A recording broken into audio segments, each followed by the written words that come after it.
Well, yes, ultimately then we come back to what works. Does this trusting give a life that's improved here?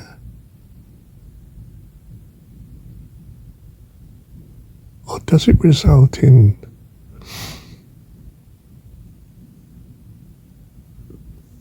sacrificial cost and a heroism that is a martyrdom and not a full and happy life here, but death and hatred towards you and so forth?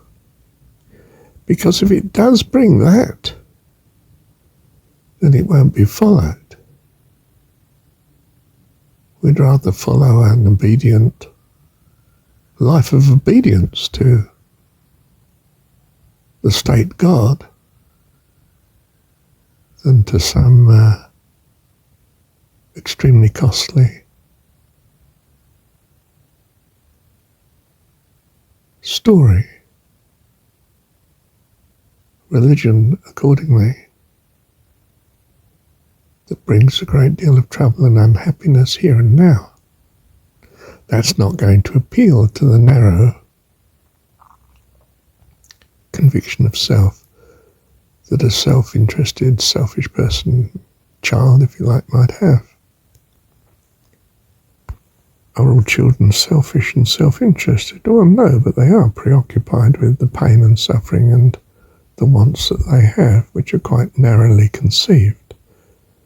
Almost by definition, in being a child, it hasn't expanded at all to those around, apart from this loving soul who feeds and cares for her, him, and so forth. So we seek that which brings health and prosperity and what seems to be happiness. What's on the menu that does this, that's what we're going to do. And in as far as it works, we stick to it. And we have, as far as it works, that happiness accordingly. Or we shift. And if we find at the end of the day there is nothing after life, well, at least life has been improved. Now, this sounds like an incredibly secular justification for doing what seems to be practically right. Right from the point of view of brings you better personal gain. Except that we find in the world the better personal gain comes from civilization, not chaos. So we start to value a civilization that does indeed bring personal gain. And our civilization and religion may not. It may bring great gain to the wealthy, to the emperor and his family, but great subjection to everyone as you move down the hierarchy. So we feel justified in rebellion in finding a system, a belief system that does cater for the individual. So if you have a subjected population, there's eternally pressure from them to want freedom from their objective, from their subjection. And you may try to keep them in order with a religion that helps considerably in the amount of force you need to use. The religion holds them in check rather than your military. So if you try and run a state without a religion, if you like, communism can become a religion in itself. It has a great belief structure, but as conceived, secular world, the West say, without religion, then you're going to have great difficulty because the individual will feel in subjection to the state and you won't have a belief system that's helping to keep him in check. Communism attempts to solve this by having a belief system in communism, the theory, the philosophy. I won't say it is not found to work, because clearly one gets some extremely earnest communists. But I will say that in practice, some rather less noble people actually take over such societies, and you end up with people like Stalin and Mao and so forth. And that's extremely bad news. I mean, just as bad as being overtaken by someone like Hitler or whatever. What many monarchs have been in the past, ruthless autocrats. Like Henry VIII. I mean, chap who felt he was fidei defender of the faith, but his personal life didn't seem to be too good. And indeed, we therefore tend to think ownership seems to be a tolerable sort of notion if we're loving and caring, but if we're not, it ends up with some people having enormous wealth and the many having scarcely enough to live on if you're not careful.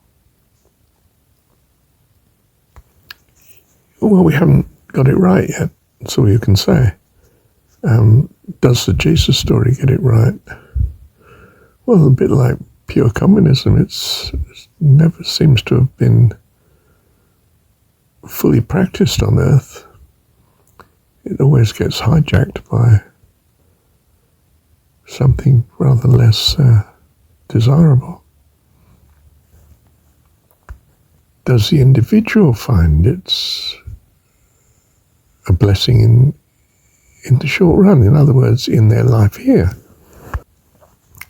Well, it's no consolation to know that other people have found it so. It's a question of whether you find it so. Do you want to risk trying this or not? How dangerous is it to trust God as your loving heavenly provider?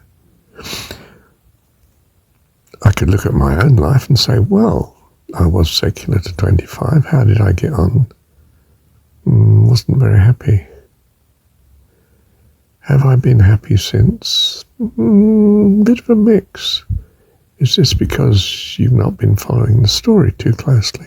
Oh, I think you could say that, yes. Which part? The ethics? No, not so much that. The trusting. I don't think I was necessarily dynamized all my Christian life, if you like, from 24 years of age onwards. Wasn't necessarily dominated by my appreciation of the love and the care of God around me, and therefore was not fully transformed by such gratitude as might have been there. Bizarrely, Hobson's choice facing me of, if you like, losing my wife for the third time, sorry, the third wife, not the same wife, and not finding some substitute, albeit even better than the previous, you know what I mean, sort of thing, or what the previous had become anyway, doesn't mean that,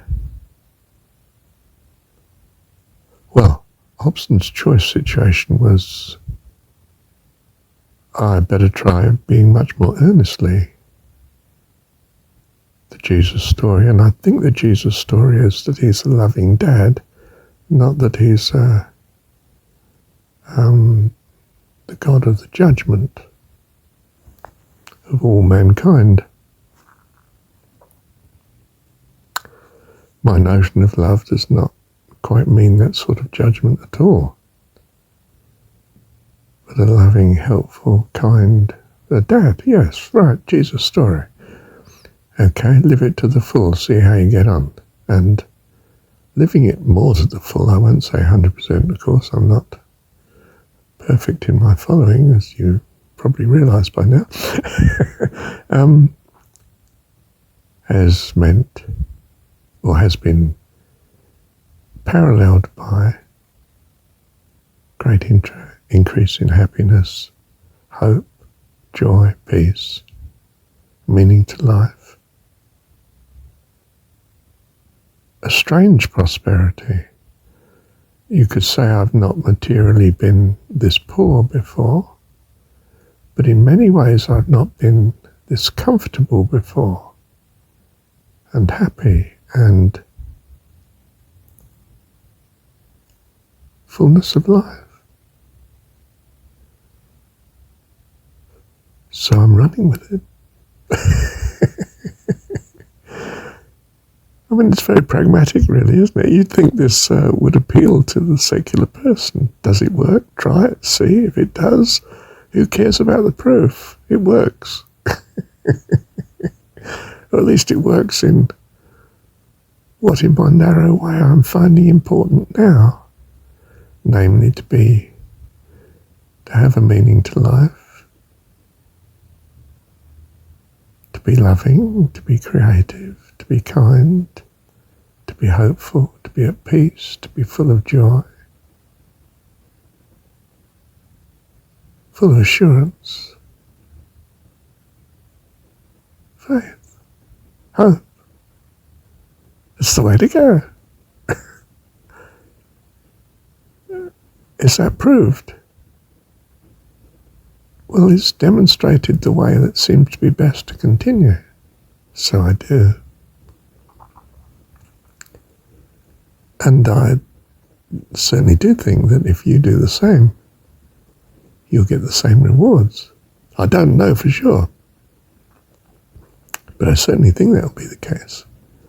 So I would like to offer this to you.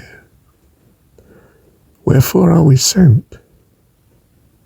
To tell them God is their heavenly dad. Whatsoever is good and lovely, think on these things, and your gratitude will speed you like lightning to heaven. Bless you. Thank you, Heavenly Dad.